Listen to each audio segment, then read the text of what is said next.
Morning, all of you. Today, I, Chavi Gupta, welcome you all in this session. I hope you all are safe and watching the videos regularly. Now, in the previous session, you must have seen the physical properties of metals and non-metals. Now, in this session, we will do the chemical properties of metals and non-metals. The first, we will begin with the chemical properties of metal. Now, what do you mean by the chemical properties? The properties which basically differ from the original one, means the reactant and products are totally different from each other. So this is your chemical properties or chemical reaction, we can say it as. So in that we will discuss the very first part, that is the reaction with oxygen. Basically we will consider about any metal with oxygen, means oxygen gas we are taking here, and when we react any metal with the oxygen, it will form metal oxide. It will form metal oxides. So basically if we see the reaction example, you will see that is potassium with oxygen. We can see that the potassium is reacting with oxygen, so it will give potassium oxide, and here we are balancing the potassium and oxygen on the reactant and product side. So basically we have seen the reaction of metal with oxygen, that is metal plus oxygen gives you metal oxide. The same we have reaction of sodium with oxygen.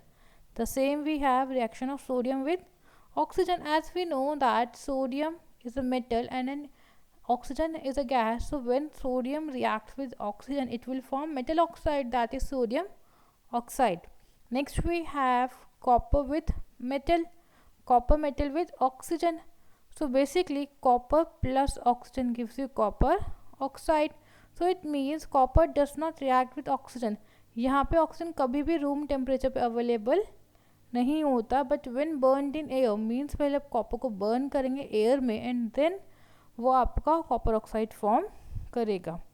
Okay, so what is a note over here is कि आपने देखा कि कुछ metals ऐसे होते हैं जो easily react कर रहे थे एंड कुछ मेटल ऐसे जो ईजिली रिएक्ट नहीं करते.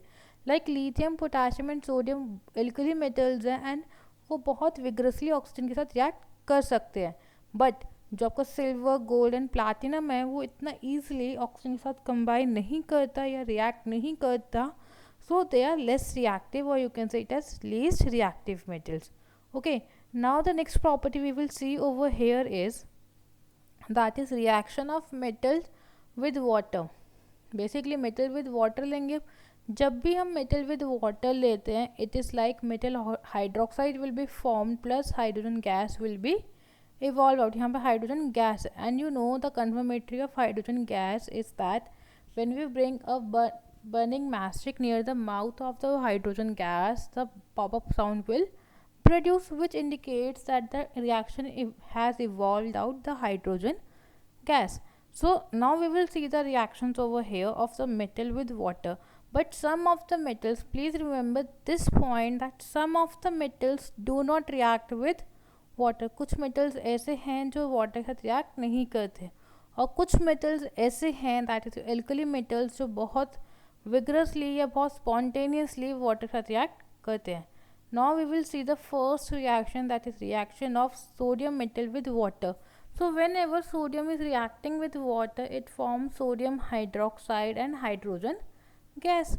So sodium metal forms sodium hydroxide and liberate hydrogen gas along with a lot of heat when reacting with water. Lot of heat क्या indicate करता है यहाँ पे, कौन सी reaction है, exothermic reaction है. Okay, now next is reaction of calcium metal with water.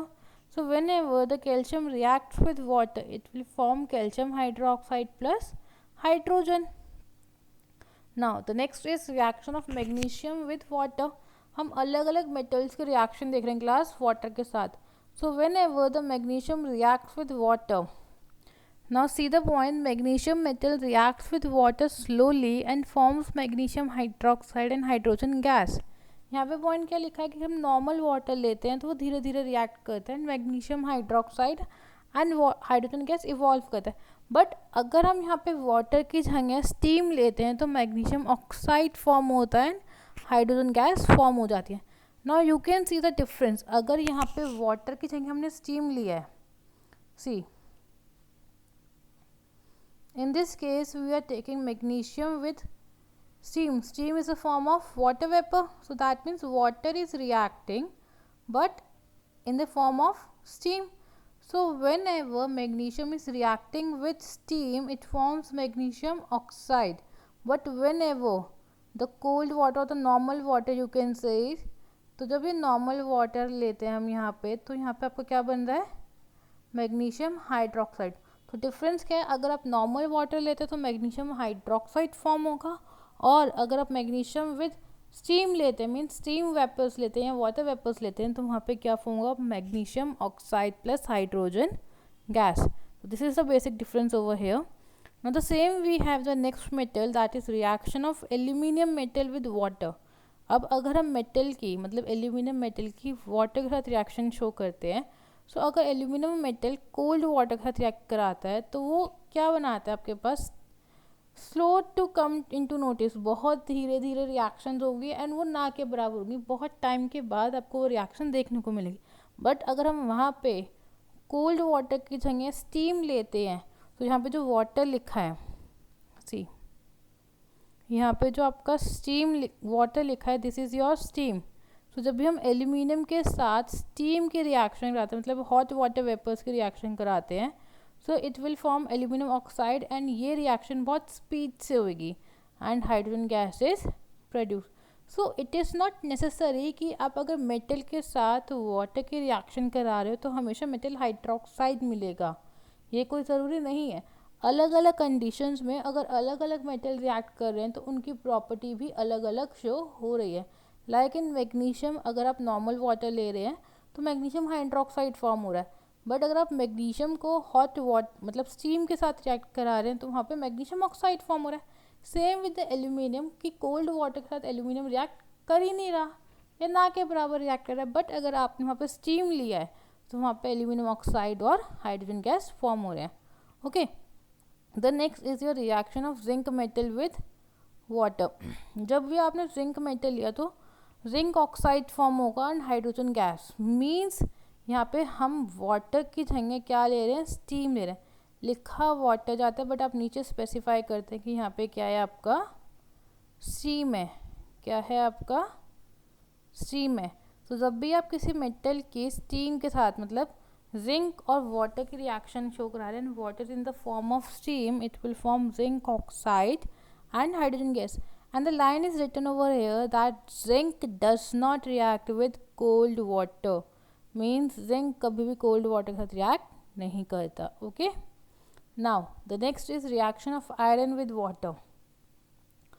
Iron and water का क्या रिएक्शन है, reaction of iron with cold water is very slow. Cold water के साथ बहुत स्लो आएगा एंड बहुत टाइम के बाद रिएक्शन शो होगी बट बहुत टाइम के बाद. Iron form rust, that is iron oxide, when reacts with moisture present in the atmosphere. Okay, so basically जो आपने आयरन लिया, वाटर के साथ रिएक्ट कराया, धीरे धीरे रिएक्शन होगी तो iron oxide plus hydrogen gas evolve होगा, और this iron oxide and hydrogen gas are formed by passing of steam over iron metal. तो बेसिकली जो आपको ये आयरन ऑक्साइड बन रहा है, ये जो आपको आयरन ऑक्साइड बन रहा है वो बेसिकली वाटर में क्या लिया आपने, स्टीम लिया है, जो जल्दी से आपका आयरन ऑक्साइड फॉर्म कराता है एंड हाइड्रोजन गैस इवॉल्व कराता है. So basically what we have seen that कि वाटर के अलग अलग कंडीशंस में अलग अलग प्रॉपर्टीज शो हो रही है मेटल के साथ. So that was a basic difference. Now the points are basically over here. Both calcium and magnesium are heavier than water but still float over it. आपका कैल्शियम और मैग्नीशियम बहुत high होता है, हैवी वेट होता है, water से के ऊपर फ्लो करता है. Both calcium and magnesium float over water surface. क्यों? क्योंकि उसमें हाइड्रोजन गैस इवॉल्व होती है एंड जिसकी वजह से वो बबल की फॉर्मेशन की फॉर्म में वो ऊपर आ जाता है. So evolve when these metal react with water, it is in the form of bubbles which stick on the metal surface. Metal के सरफेस को स्टिक करेगा, देयरफॉर वो float on the surface. So अगर कोई पूछे कि कैल्शियम और magnesium water के सरफेस पे फ्लोट क्यों करते हैं, रीज़न बीइंग कि वहाँ पे जो हाइड्रोजन गैस इवॉल्व हुई है वो मेटल के साथ स्टिक कर जाती है एंड स्टिक करने की वजह से वो बबल्स ऊपर आ जाते हैं, क्योंकि air is lighter than water, तो वो ऊपर आता है एंड इसलिए मेटल सरफेस पे फ्लोट करता है, वो आपको दिखता है. The reaction is calcium plus water gives you calcium hydroxide plus hydrogen gas. But कुछ मेटल्स ऐसे हैं ना ही वो कोल्ड वाटर ना ही हॉट वाटर के साथ जल्दी या स्टीम के साथ रिएक्ट करते हैं. So basically if we see over here that other metals usually do not react with water or react very slowly. Lead, copper, silver and gold do not react with steam. Steam के साथ react नहीं करते. Thus the order of reactivity of different metals towards water may be written as. कैसे कैसे reaction हो रही है. First potassium, sodium, calcium, magnesium बहुत ईजिली रिएक्ट कर रहा है. देन यू हैव एल्यूमिनियम, फिर एल्यूमिनियम और जिंक आता है. Then iron, then lead, copper and silver and gold.